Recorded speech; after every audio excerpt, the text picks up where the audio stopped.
Assalamualaikum warahmatullahi wabarakatuh. Halo semuanya, kenalkan nama saya Wafon Latifah dari PGMI 5 pagi.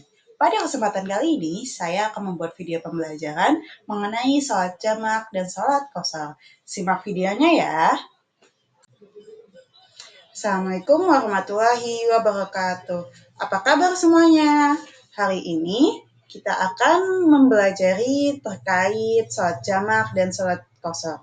Sebelum kita memulai pelajaran, alangkah baiknya kita berdoa terlebih dahulu. Berdoa di dalam hati, dimulai. Berdoa selesai. Sebelum kita mulai pelajaran, apakah hari ini ada yang tidak masuk? Oke, masuk semua. Baiklah. Ada yang tahu belum? Apa tujuan pembelajaran kita? Kalau belum tahu, kita lanjut ya.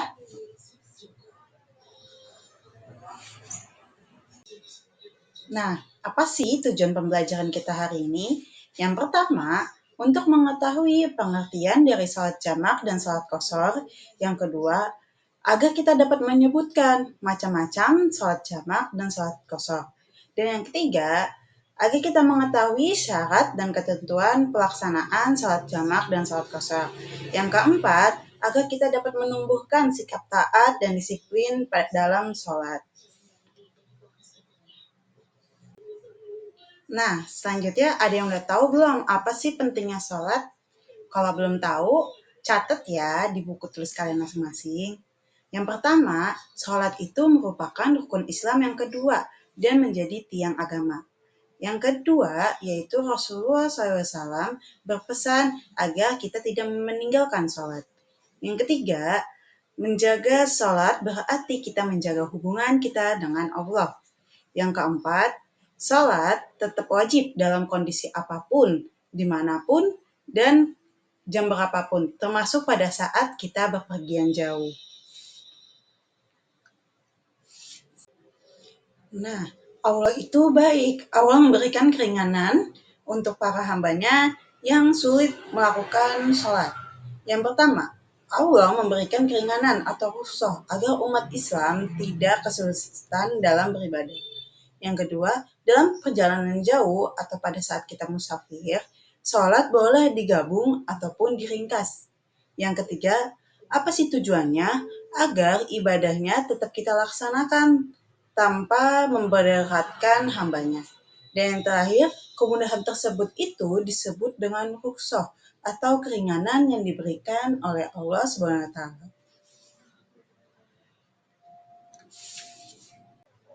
Sebelum kita lanjut ke materi selanjutnya, kita ice breaking terlebih dahulu ya. Ayo, 1, 2, 3. Tepuk semangat. Semangat.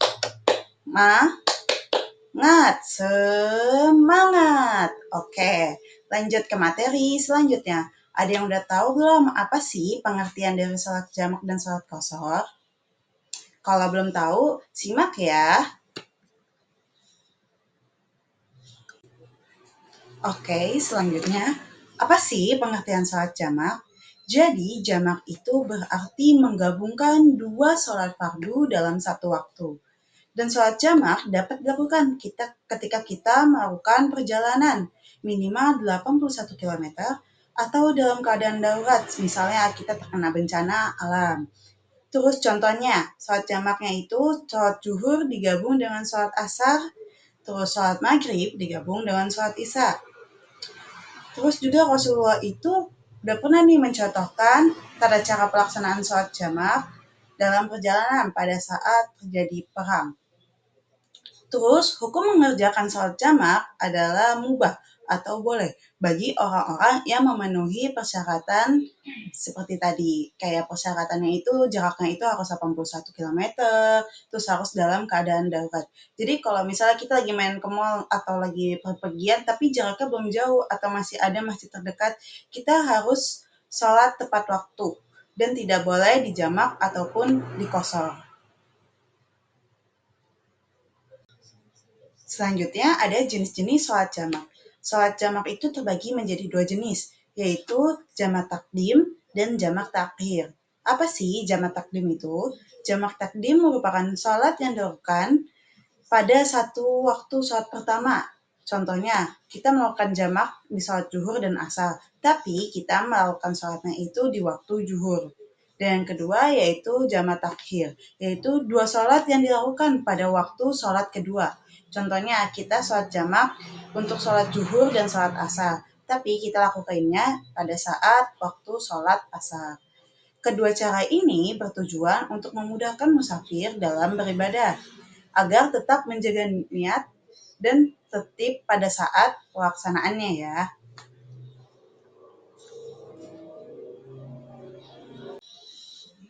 Selanjutnya ada sholat qashar.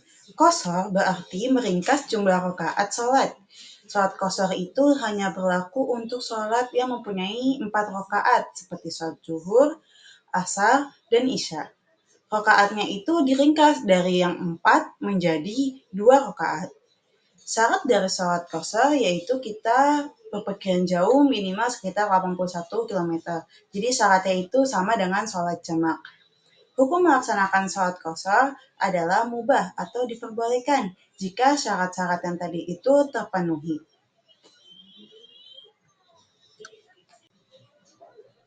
Nah, tadi kan kita udah belajar mengenai sholat jamak dan sholat qashar. Sekarang kita akan belajar mengenai sholat jamak qashar, yaitu sholat itu bisa dijamak sekaligus di qashar nih. Contohnya pada saat sholat zuhur dan asar. Kita qashar, jadi masing-masing sholat zuhurnya 2 rakaat, sholat asarnya 2 rakaat. Dan kita lakuinnya pada waktu zuhur. Jadi kita melakukan jamak takdim qashar. Terus niat sholatnya itu dengan menyebutkan waktu dan jenis jamaknya. Dan pada saat kita melaksanakan sholat, kita harus menghadap kiblat dan menjaga kehusukan sholatnya.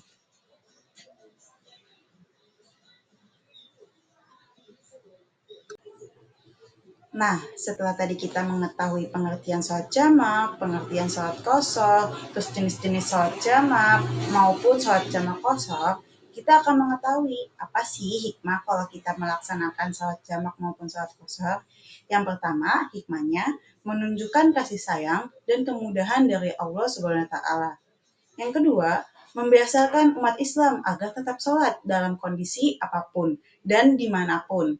Yang ketiga, melatih rasa tanggung jawab dan kedisiplinan umat Islam. Dan yang terakhir, menumbuhkan rasa syukur atas keringanan ibadah yang diberikan oleh Allah Subhanahu wa taala.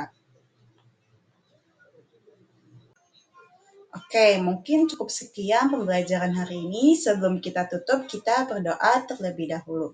Berdoa di dalam hati dimulai. Berdoa selesai.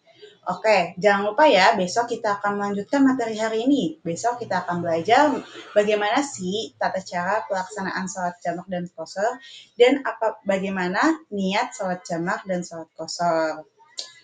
Terima kasih untuk pembelajaran hari ini. Kurang lebihnya mohon maaf. Sebelum itu Ibu ada pesan nih, jadi kalian jangan pernah meninggalkan sholat meski dalam perjalanan, dan jadikanlah sholat sebagai bukti ketaatan dan cinta kepada Allah SWT. Mungkin cukup sekian pembelajaran dari Ibu, kurang lebihnya mohon maaf. Wassalamualaikum warahmatullahi wabarakatuh. Sampai jumpa di video selanjutnya. Bye-bye.